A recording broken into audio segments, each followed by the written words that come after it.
This guy, when the truth about Beau being a human trafficking slaver came out, his reaction was to threaten Mike from PA with forced disappearance if he kept talking about it. So, this guy, his name is James from the internet, and this clip right here is going to be the most views he's ever gotten in his entire life. This looks like the kind of guy who would be an associate with someone who human traffics hundreds of Eastern European women from Eastern Europe to the United States of America to force them to work. He does look the part, doesn't he? Let's hear what he had to say when Mike from PA came out with all of the evidence, all of the irrefutable proof that Beau the Fifth Column engaged in human trafficking. This is what he said about it. This was his reaction to it. If you don't know somebody's a fucking, if you can't tell that somebody's a fucking operator, then you're not in a position to be running your mouth about anybody to begin with. And if you actually can tell that somebody is an operator, then you should shut your fucking mouth because you know what goddamn operators do. Know somebody's a fucking, if you can't tell that somebody's a fucking operator, then you're not. I find it funny, like he used the word operator. Like, do you think some fucking human trafficker loser who got busted by the feds and possibly cut a deal with them is an operator rather than someone who is like doing what they would want under duress? They're not a fucking operator. Fuck are you talking? We're not exactly talking about a CIA agent here. We're talking about like some fucking loser who may or may not have been turned into an infiltrator by the feds. That's not an operator. That's just someone who they're using. In a position to be run. So even like the premise of it is obviously a joke. Obviously, Beau, he doesn't have the power to forcibly disappear anyone. That's why we're all saying this out loud. All that he can do is ignore it. He just straight up ignores it. And this guy's defense of his friend, but they are friends. They've met in real life and shit. They've made videos together. I don't know exactly how it would advance Beau to make a video with this fucking guy. He has literally 300 YouTube subscribers, but you know, this is his reaction to that. Basically to say, you better shut the fuck up about this or he's going to disappear you. Like this guy is the fucking Navy SEALs copy-paster. This guy right here, he thinks he's like a fucking epic badass. Look at him. You kidding me, man? What are you going to do? You're going to fucking chase me down the street and run out of breath in 20 seconds? Is that it? Anybody to begin with. And if you actually can tell that somebody is an operator, then you should shut your fucking mouth because you know what goddamn operators do. Let me show you how much of a badass Beau the Fifth Column actually was. There's some, as of yet, not well-known evidence that was entered into the record during his trial that shows how pathetic the dude was, and he really thought that being like the regional manager of a human trafficking operation made him really important and special. This is evidence that the prosecution admitted into his trial, where they found his resume, where he wrote on his resume, currently directing daily operations of a multinational labor firm, responsible for the overseas recruitment of temporary workers, ensuring their arrival to the work locations, arranging housing and transportation, and coordinating with foreign governments, acting as company liaison to US government, responsible for multi-million-dollar budget. So clearly there, Beau states his importance to the operation. It's really funny this because his defense was that he was nothing more than a glorified gopher for the companies. Yet in his resume, he said that he was basically like the guy running the whole show. So which was it? This clearly didn't go very well for him at trial. There is also on the record in the case evidence that Beau signed a sworn statement where he also outright said, a sworn statement being like a legal declaration under the threat of perjury to the US government about like what you do in your job, in this case, is what he was talking about. And he basically said the same thing as what he said in his resume. February 17th, 2006. King signed a sworn statement attesting to the Diplomatic Security Service of the United States Department of State. They had been the general manager of Eurohouse for approximately 1 year. The general manager, okay, pretty fucking important. King stated that his responsibilities were to maintain all office records, ensure that the US visa petitions and labor documents are filed, and ensure that the contracts for the Foreign Service nationals are completed. The Foreign Service nationals signed employment contracts and it provided transportation and housing while employed at Eurohouse. I also manage the Foreign Service employees in day-to-day operations. I ensure that our customers are satisfied with the service that we provide. So the dude signed a sworn statement to the US government, stating in no uncertain terms his crucial importance to the day-to-day functioning of these operations, that he was the one organizing the labor contracts, that he was basically crucially important to the operation, that he was the one who was also organizing their documents, which later were found to be forged. Not so much forged as in lied about. Like, you know, people were told that they would be working at one hotel, and once they arrived, they found they were working for his contracting company instead. There was also one thing where it was about him, like, him and his associates went to hotels and solicited them to hire his workers. And they falsely purported they had a legal workforce that could be provided to them. And there's like 5 other very similar instances of him organizing work for the human trafficked forced laborers who worked for this contracting company that he said in his own words he was the general manager of. So this is a supposedly leftist reaction to this, I guess. A supposedly leftist reaction to this, to someone like talking about this, exposing this, is to threaten the person who simply provided clear and concise evidence from public documents with forced disappearance. Normal, everyday sort of reaction here from someone who definitely is not covering for human trafficker. If you don't know somebody's a fucking, if you can't tell that somebody's a fucking operator, then you're not in a position to be running your mouth about anybody to begin with. And if you actually can tell that somebody is an operator, then you should shut your fucking mouth because you know what goddamn operators do. Goddamn operators do. That somebody is an operator, then you should shut your fucking mouth because you know what goddamn operators do. He thinks he's so fucking badass. Like, dude, do you think you're like a fucking cool, epic badass in front of your fucking Boba Fett and like random fandom products, Deadpool mask? Dude, you're the coolest fucking guy in the entire world. Great work. I'm terrified of you. Everyone's scared of you. You're really important and cool with your fandom merchandise. Keep consuming, my dude. Keep consuming while covering for human traffickers who force poor Eastern European women to work for their contracting company. Very good, very epic. It's disgusting the way that people coalesced around people like that to defend this guy when any remotely half-decent, half-brain look at the evidence is more than enough to show that what he did is something so fucking serious as to just be unforgivable. The fact that this guy has an 800k subscriber YouTube channel and he's never admitted to this, he always skirts around it. He's outright lied about what he did, by the way. He tried to frame it as like helping refugees. Here, I'll bring that up too. Here is Beau, the 5th column, straight up lying about what he did. I just showed you, sworn statement, as well as something on his resume from the time, stating that he was an incredibly important regional manager, general manager of this human trafficking operation, which, by the way, could not possibly have been helping refugees because the people who came over did it on temporary visas and they went back after like 6 months to a year. That was actually a core part of the operation, as was outlined in the study of the case that I went over from the Florida University Department for the Advancement of Human Rights, where they outlined the fact that core to the operation was the fact that the victims would just decide to wait it out and go home because they were only there for 6 months to a year rather than going to the cops. So that he somehow twists his involvement in a forced labor operation that he himself at the time freely admitted to being a general manager of. This is 7 years ago, so this would have been 2015. So this is like 4 or 5 years after he got out. And he twists that into a story of him helping refugees. That's not an exaggeration, by the way. Listen. On there with that whole incident there with getting your door kicked in, was that because of something the company you were working for had done, or was that something that you were under investigation for? Can you detail that a little bit more?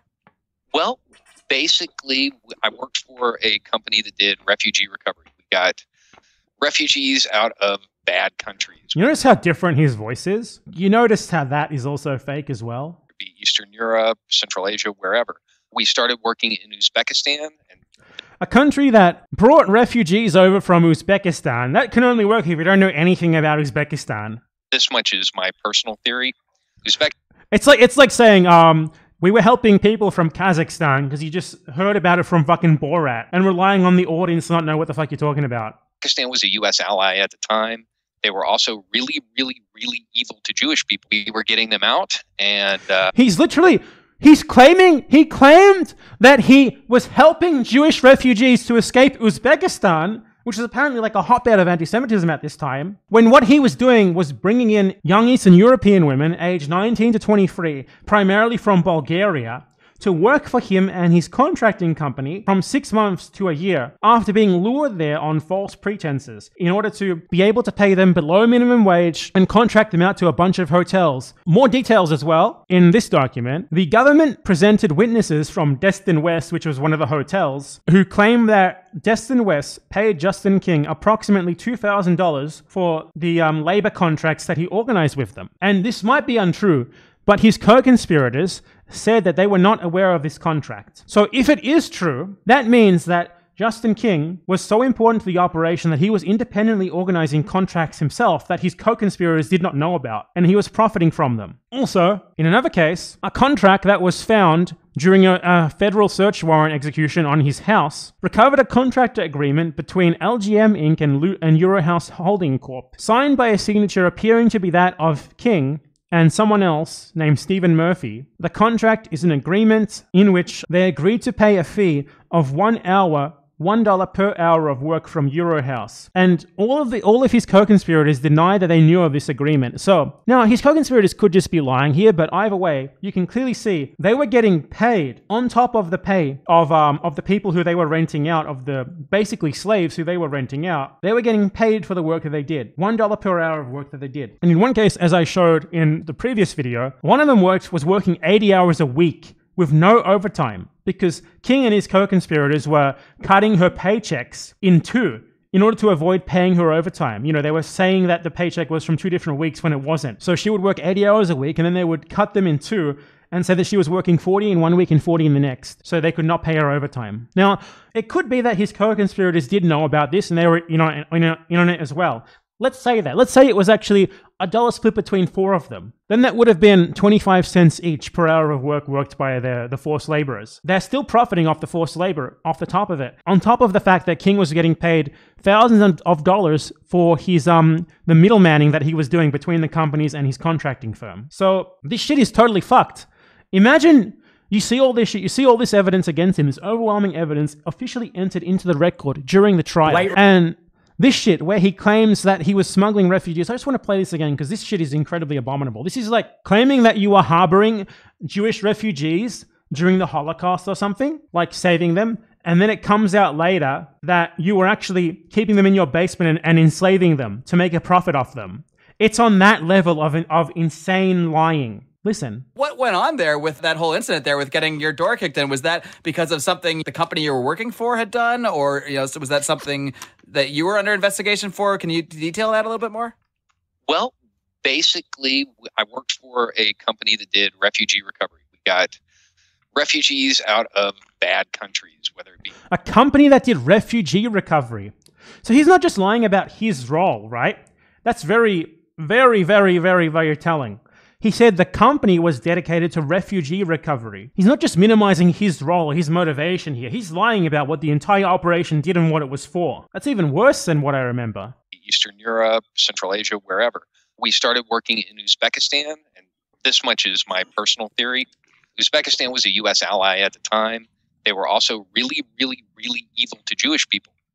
We were getting them out.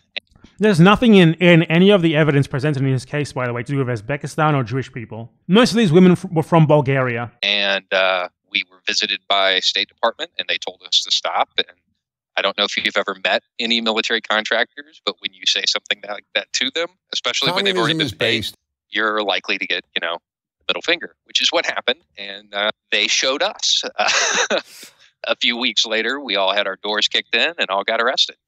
Wow. Like, his narrative about this is completely fucking the opposite of what happened. He was an integral part of a human trafficking operation that he profited off handsomely. By the end of it, he got to keep 2 properties worth about $1 million+ combined. And he's spinning that as the exact opposite. He's spinning that as not him having taken advantage of these women who just wanted to come to the USA and make some savings so they could go to university, so they could pay for university in their home country. He's spinning it as him being like a selfless, like, refugee hero helper of Jews from Uzbekistan or something. Like, it's the exact opposite of what he actually did. How fucking disgusting, man. Imagine you defend this. Imagine you not only defend this, but you say that anyone who exposes this or talks about this, should be careful what they're talking about because they might be disappeared by the operator, and have a Deadpool Funkopop behind you and like all 18 editions of Star Wars ready to go at any time. The way that people defend this guy is insane. It really shows that it doesn't fucking matter what you do as long as you make random YouTube videos where you shoot from the hip, saying whatever random shit comes to mind while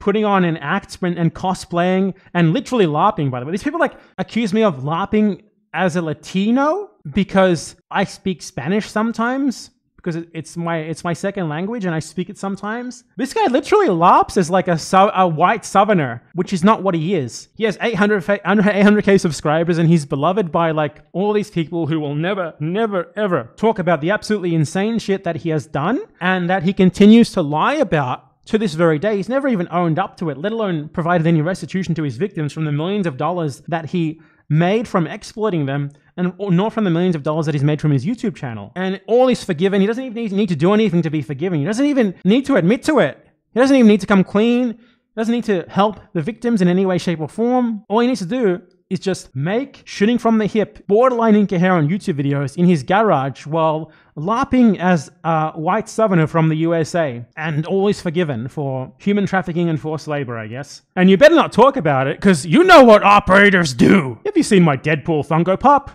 Oh, Jesus Christ, man. This guy fucking is absolutely in love with himself, but has no right to be.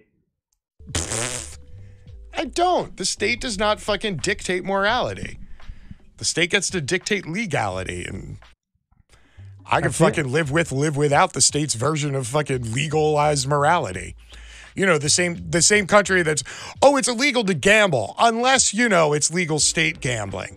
Okay, so his defense was apparently to say that Beau was convicted by the state's morality, when, you know, we can all kind of look at the evidence presented by the state during the case, which shows that I would hope by anyone's morality that he was intentionally engaging in mass exploitation of vulnerable immigrant women, contracting them out for below minimum wage, while getting massive kickbacks for himself. So, I don't know, you must just support like human trafficking, and then you must support like forced labor then, if you're going to be making these sorts of excuses for that. And you, at the very least, support like bosses intentionally exploiting their workers, not paying them overtime, paying them below minimum wage, all that sort of thing. Like, even if you disconnect it from the human trafficking element, the guy was like the general manager of a labor contracting firm, and he was like paying his workers below minimum wage and taking creative accounting measures to avoid paying them overtime. Like, so even if you remove that from the context of the human trafficking, it's still